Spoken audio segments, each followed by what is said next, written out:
I'm Brett. And I'm Charlie. This is Trojan Extra. Season 2, Episode 2. By the students, for the students. In this episode, we will be doing a Trojan Extra exclusive with new assistant principal, Mr. Greenwald. We'll also be catching you guys up on the latest in Blindbrook news. Since our last episode, the Blindbrook Theater Program put on a stellar performance of the chorus line.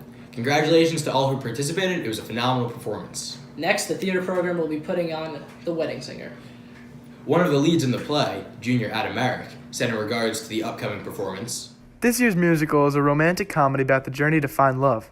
Unlike last year's musical, Shrek, it's taken more seriously, and I'm really excited to start the process again with a truly amazing team and people I see more as family than friends. Congratulations to the Blindbrook football team for winning their first championship bowl game.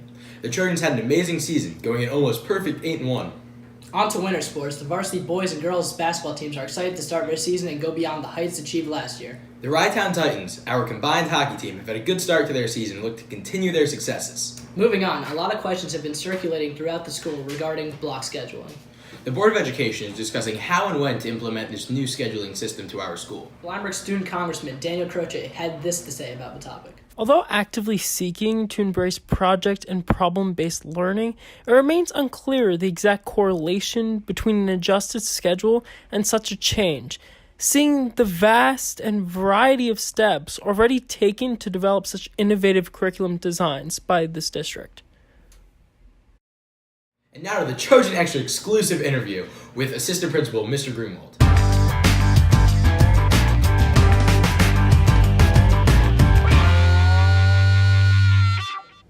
Alright, so these are going to be a couple of questions about you now being assistant principal and some of the changes that have happened, some of anything that has been going on. So to start off, how has the transition been from moving on from a high school and middle school teacher to becoming assistant principal? Good question. The transition it's evolutionary, it's ongoing. I miss aspects of the classroom, but this is also one of the reasons why I also decided to make a move, because I had been in the classroom for 34 years.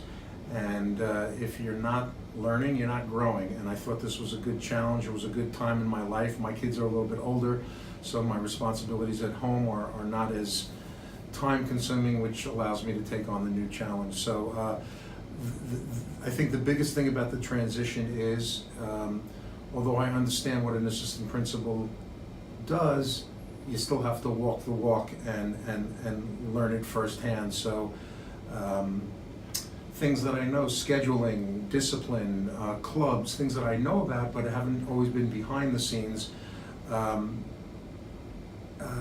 Every day is learning, so I'm excited about that. So that's a good thing. Okay. And what are you going to miss most about being in the classroom?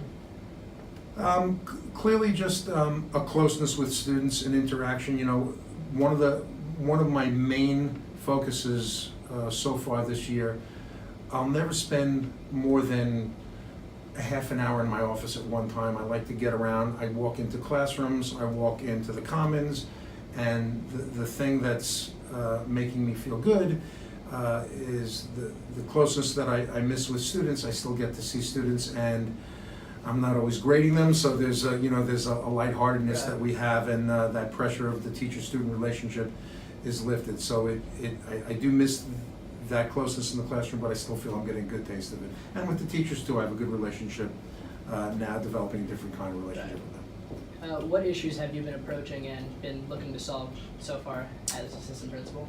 I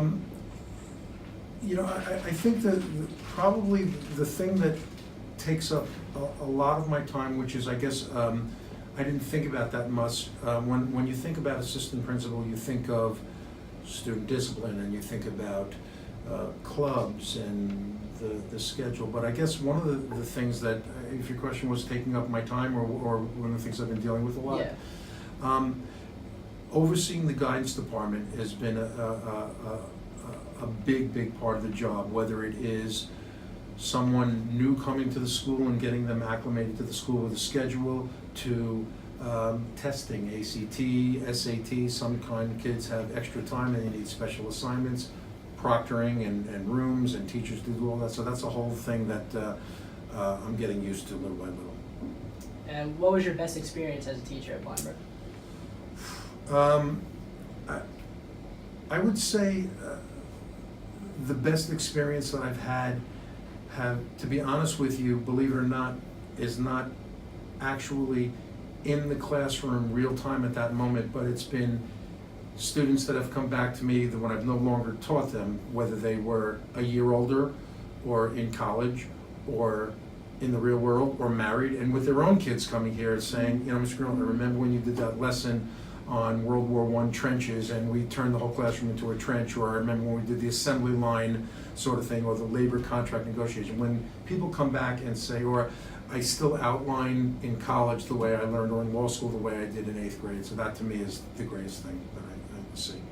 And you started to get into this before, but what has been the biggest difference for you as assistant principal? I think the biggest difference is really control over my day-to-day schedule. As a teacher, you have your 5 classes at 10:34. At 10:34, I think the biggest change for me has been the fact that I don't necessarily, not so much punch a clock, but at 10:42, I don't have to go to my social studies class. It's not as regimented. Things pop up. I'm not the kind of person that's very good when things sort of pop up. People know me as not necessarily go with the flow, but this job, you have to go with the flow. So a good thing, it's sort of helped me to adapt to situations that pop up, whether it's the need for a lockdown drill or the need for someone that, it needs medical attention or some maintenance issue related to the school. I like the fact that every day is different, and that was one of the reasons why I left teaching, because every day was not always different. Right. And what have been some challenges that you've been able to overcome as assistant principal so far?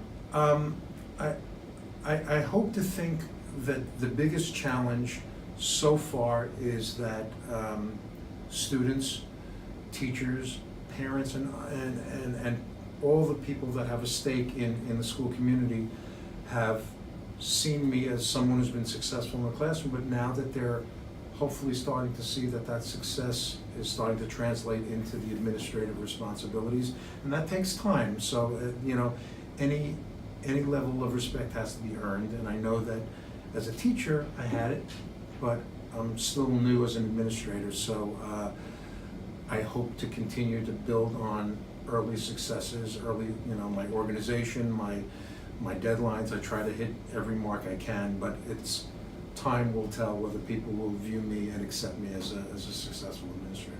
Right. Okay, I think that's all we got. Thank you so much for doing this. Pleasure. Anytime. Good luck, Focus.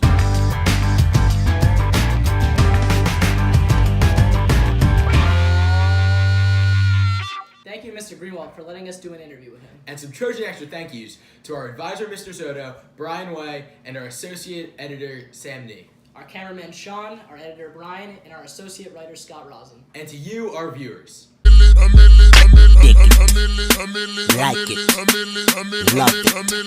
or love it.